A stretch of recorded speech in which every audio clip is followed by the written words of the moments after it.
In April 1841, Silas Rutledge stood before the most powerful planters in Colleton County, South Carolina, and made a declaration that stunned them into silence.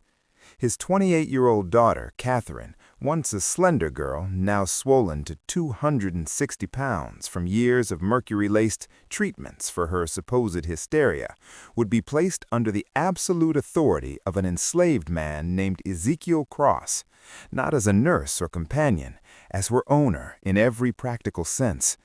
The white elite whispered of madness and disgrace, but none guessed the true stakes.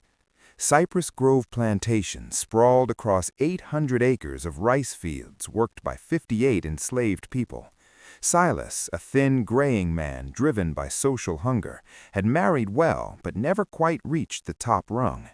His wife Elizabeth had died in childbirth in 1813, leaving him to raise Catherine alone while chasing entry into the county's inner circle. The girl had grown up isolated, tutored at home, and by age 12 had witnessed something in the cellar that shattered her mind, or so everyone believed. Violent fits, attacks on her father, and a body ruined by laudanum and mercury made her a cautionary tale.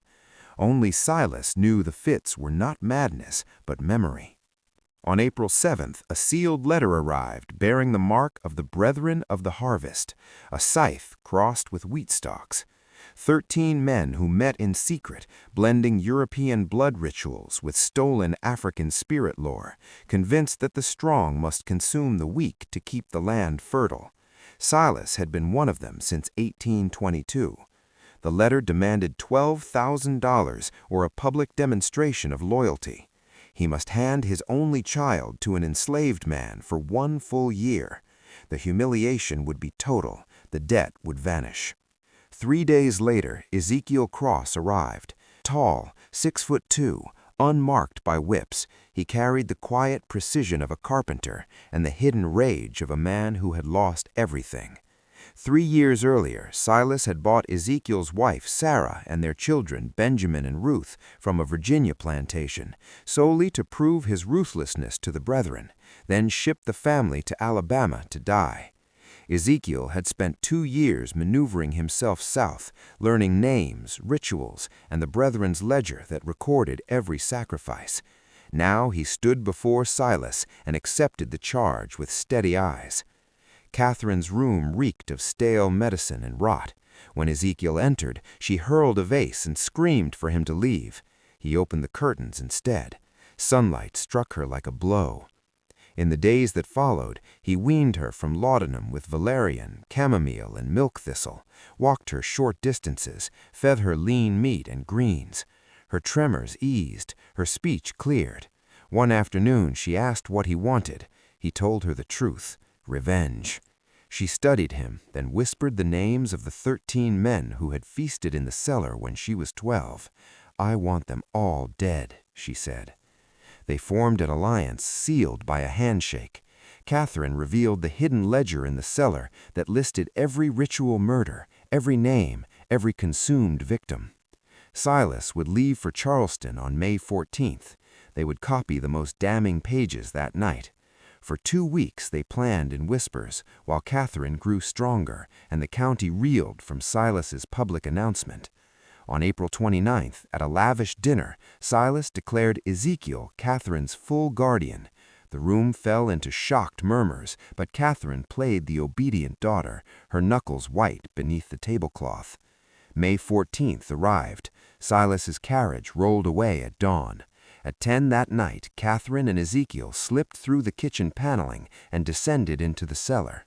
The air smelled of damp earth and old blood. The altar table bore dark grooves. Behind a false stone wall they found the massive leather ledger. For 3 hours they copied entries by lantern light, names, dates, descriptions of rituals that turned stomachs. They were so intent they never heard the footsteps. Silas stepped into the inner chamber flanked by brethren. "Impressive," he said calmly. "I never trusted your recovery." Catherine and Ezekiel were seized and locked in the study. There, in the small hours, the full 13 gathered in robes.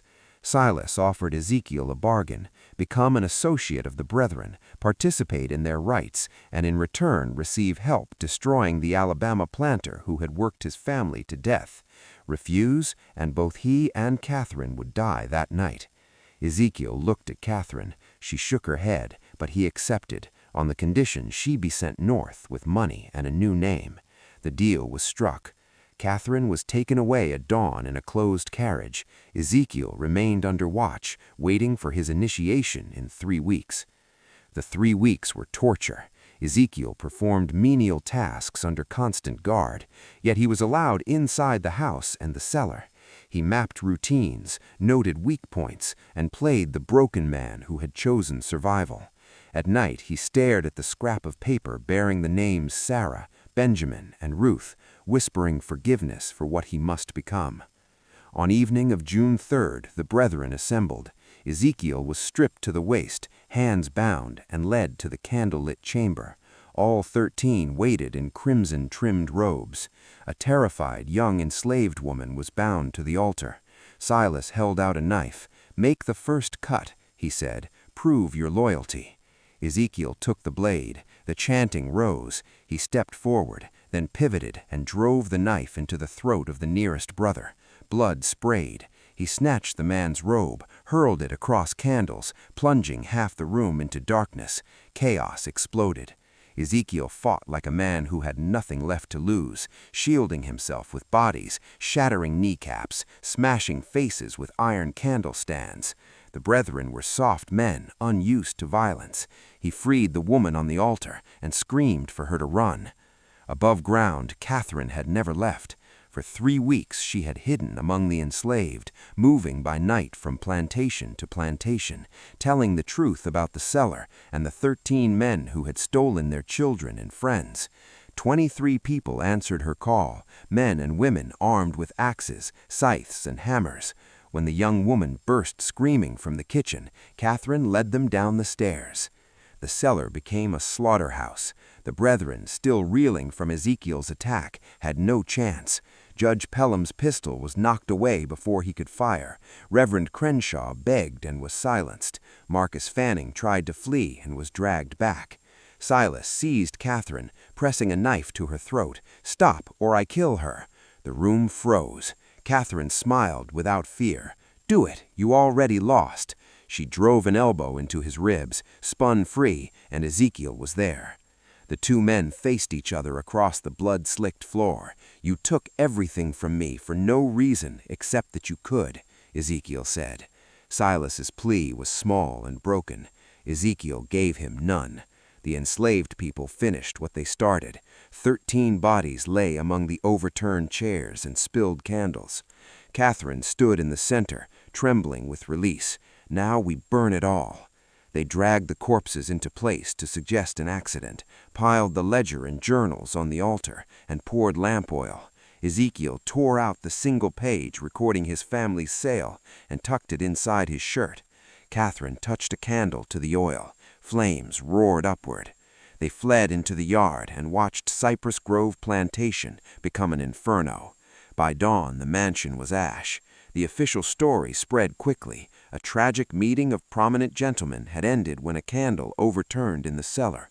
All 13, plus the mad daughter trapped upstairs, had perished. No one questioned it too closely.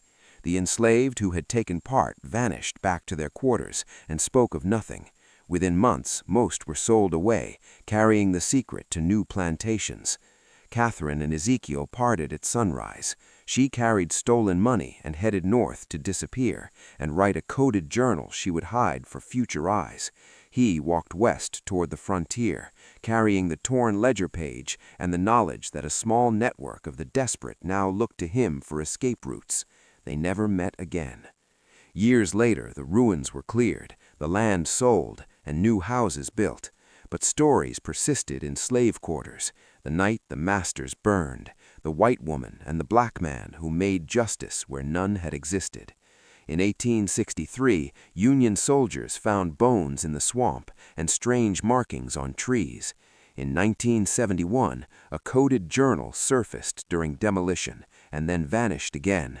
Some say it still waits.